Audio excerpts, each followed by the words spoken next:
Saudações, investidor! Tudo bem com você? Você está no canal Aportando Conhecimento e no vídeo de hoje a gente vai falar sobre o caso do XPPR11, que é um fundo imobiliário que antigamente foi muito recomendado por uma casa de análise e atualmente está dando um prejuízo gigantesco.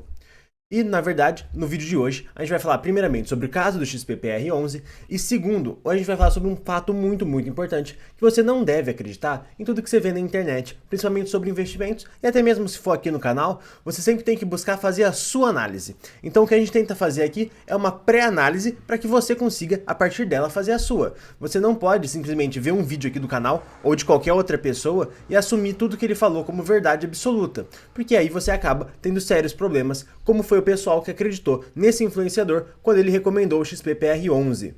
E aqui, antes de tudo, só quero fazer um comentário muito importante, que na minha opinião, pessoas devem ser respeitadas e ponto final. Agora, opiniões, análises, ideias, crenças, bem, isso então já não tem que ser respeitado. Então aqui nesse vídeo, a gente não está falando mal de uma pessoa em si, a gente está falando mal da análise que ela fez, que foi completamente errada. A análise, no caso, que foi sobre o XPPR11.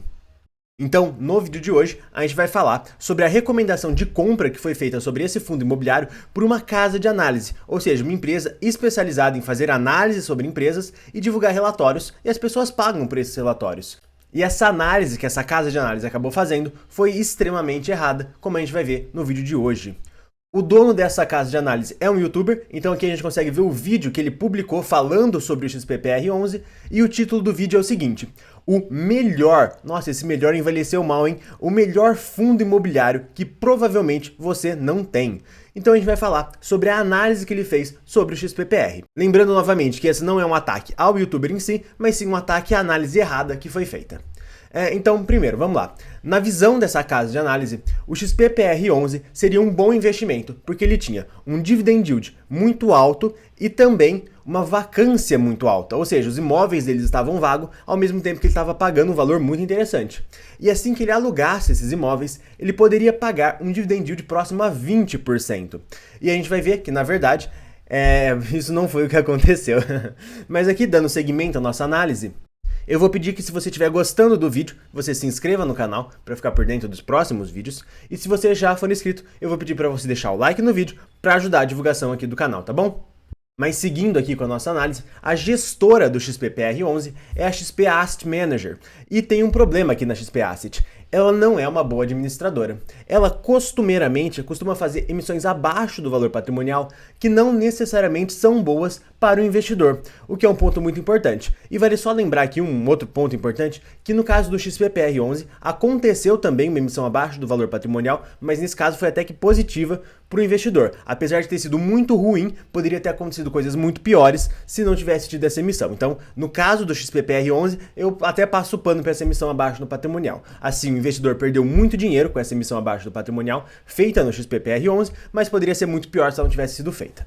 E na verdade, aqui um outro problema da XP Asset é que o relatório gerencial deles é muito pobre em detalhes. São 2, 3 páginas, a gente realmente não consegue compreender a real situação do fundo, a gente tem que pesquisar bastante para entender isso, então é outro ponto que eu gostaria de destacar aqui. E tá bom, mas o que é o XPPR11? Ele é um fundo imobiliário de lajes corporativas, ou seja, lajes corporativas seria escritórios, seria pisos inteiros de prédios, tudo destinado a escritórios. E ele é muito localizado na região de Alphaville, mais de 70% de todos os imóveis do fundo imobiliário estão nessa região.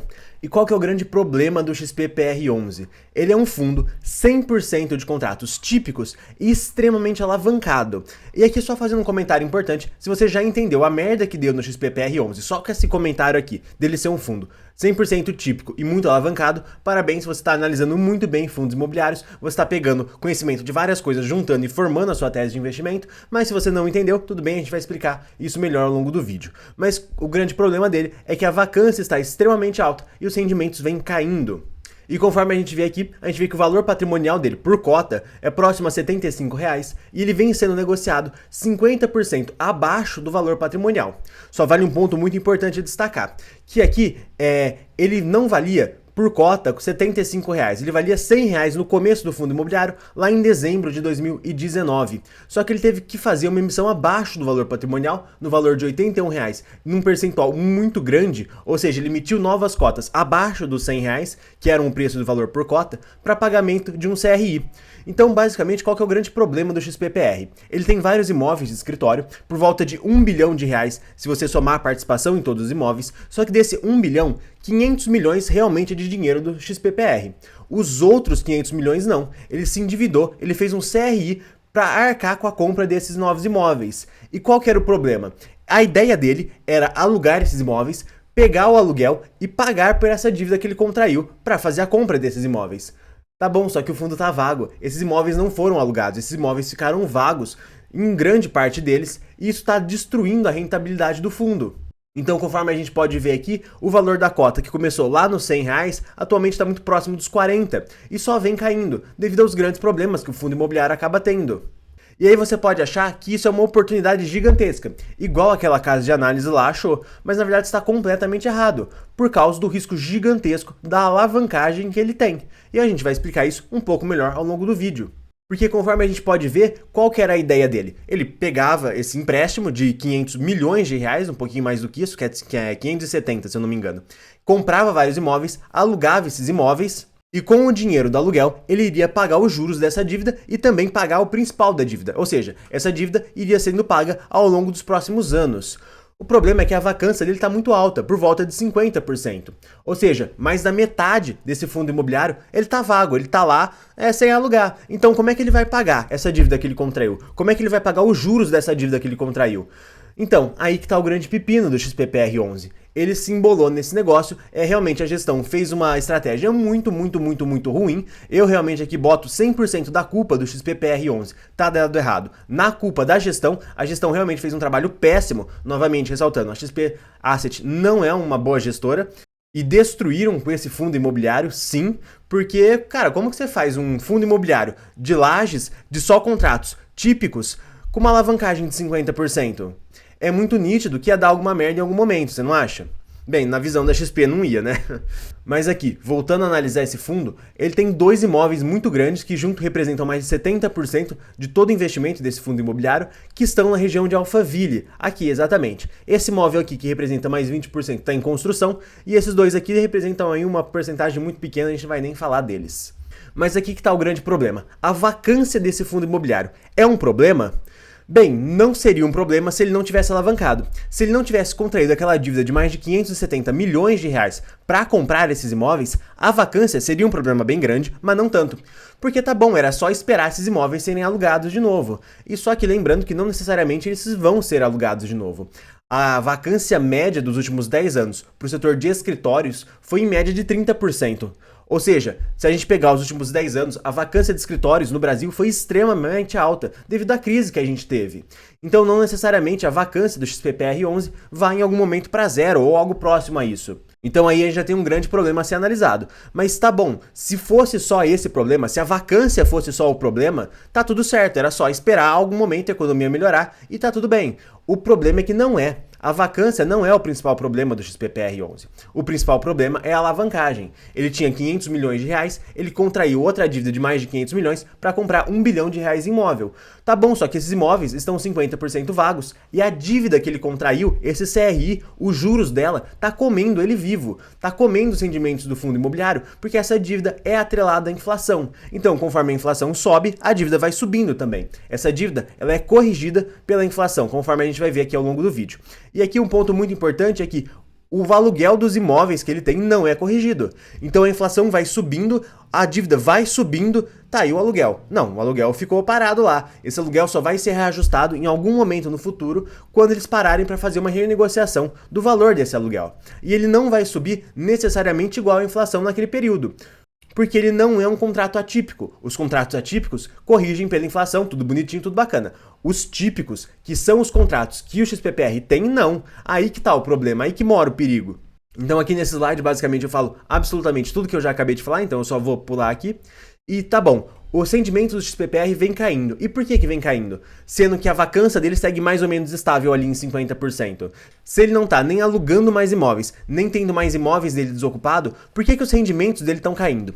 Bem, de novo, por causa do CRI que eles têm. A dívida que eles têm é atrelada à inflação. A inflação subiu, e os aluguéis não, logo ele precisa tirar mais dinheiro dos aluguéis para pagar pela essa dívida, para pagar para esses juros dessa dívida. Então, conforme a gente vai ver aqui, o ano de 2020 foi realmente muito conturbado para o setor de escritórios. Eu dou até uma colher de chá, então não vamos falar do ano de 2020, vamos começar a falar do ano de 2021. Inicialmente, ele pagava aqui 48 centavos por cota. Passou para 55 em determinado momento, depois em 2022 caiu para 45 centavos e atualmente está em 30. Essa queda que ele teve aqui é exatamente a queda, se você for analisar os meses, porque a inflação começou a subir. Então era para ele pagar R$ 0,55 ao mês e ele foi lá pagar para 30 devido à alta da inflação que subiu a sua dívida. E com isso ele teve que tirar dinheiro dos rendimentos para pagar aí os juros da sua dívida. E na verdade, a dívida que ele tinha, esses CRIs que ele fez, eram até maiores, eram até um valor muito maior, o que mostra que realmente a XP não tinha a menor noção do que ela estava fazendo, tá? Comentário válido, inclusive. Só que, qual que é a grande questão? Eles fizeram uma emissão abaixo do valor patrimonial, ou seja, o investidor já perdeu bastante dinheiro com essa brincadeira, mas foi realmente melhor o que era para se fazer, poderia ter sido muito pior se a gestão tivesse deixado a coisa correr, e ele já conseguiu dinheiro para pagar uma parte desses CRIs, ou seja, uma parte dessa dívida já foi paga lá no fim de 2020, com essa emissão que foi feita abaixo do patrimonial. E vale aqui só destacar também que o valor patrimonial por cota começou lá em 2019 a R$ 100 e agora está em 75, primeiro, devido a essa emissão, e segundo, também devido aos juros que ele foi pagando e a dívida que foi aumentando do XPPR. Conforme ele não foi pagando a dívida, foi aumentando, a dívida desses CRIs no caso, e com isso foi afetando aí o valor patrimonial. E aqui um ponto muito importante. Se você olhar, por exemplo, no Status Invest ou em algum outro site, você vai ver que o dividend yield desse fundo está em 13%. O que está muito alto, você não acha? Então, na verdade, esse dividend yield tem um problema. Porque esse dividend yield é os dos 12 meses passados. Não necessariamente o dividend yield dos próximos 12 meses vai ser de 13% ou sequer algo próximo a isso. E na verdade não vai. E por que não vai? Bem, primeiro, porque esse aqui está sendo calculado sobre os rendimentos dos últimos 12 meses. Os próximos rendimentos vão ser muito mais próximos de 30 centavos se a inflação parar de subir, se continuar subindo o rendimento vai ser menor do que isso, inclusive, e se também ele não alugar mais imóveis. Então, se nada mudar, os rendimentos dele vão ser por volta de 30 centavos. E como a gente viu, nos últimos 12 meses foi muito maior do que 30 centavos. Então, aqui nos últimos 12 meses, ele pagou quase R$ 5 de dividendos. E ele não vai fazer isso pelos próximos 12 meses, porque eles não têm condições para isso. Porque a inflação subiu e porque os imóveis estão vagos. Então, frente a isso, a gente vê que esse dividend yield aqui não vai se manter para os próximos 12 meses. E é um erro você comprar achando que você vai realmente receber 13% de yield, ou pelo menos algo próximo a isso. E na verdade você não vai.